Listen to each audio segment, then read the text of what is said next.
The Battle of Nesbit Moor was an engagement fought in August 1355 between forces of the Kingdom of Scotland and the Kingdom of England. Background: hostilities broke out in early 1355, following the end of a truce, and breakdown of negotiations for the release of David II from English captivity. The English preemptively raided into Scotland, and burnt the lands of Patrick V, Earl of March.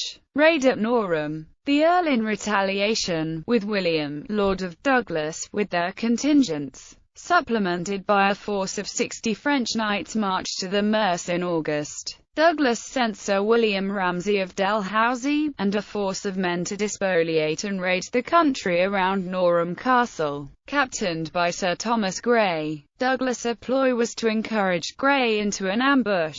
Ramsay called on Grey and his garrison to come out of the castle and fight them. Grey, suspicious of other marauding Scots forces, sent scouts to look for evidence of them, but kept behind the stout walls of the castle. Ramsay's men burnt the village, and drove off the chattels and beasts. The scouts returned with nothing to report, and incensed at Ramsay's depredations, Grey with Lord Dacre led a force of men-at-arms to give chase to the Scots and to recover their stolen gear and livestock. Battle. March and Douglas meanwhile had hidden themselves in woods to the south of Duns. Ramsay abandoned the livestock, and rode north to inform the Earls of Grey's imminent arrival. Grey left the cattle to be collected later, pursued Ramsay, and led his men directly into the trap. Douglas and March's main force then cut off any chance of Grey's retreat, by moving their men between them and the border. As soon as Grey saw the banners of March and Douglas, chivalric honour forbade him to escape, and battle was joined.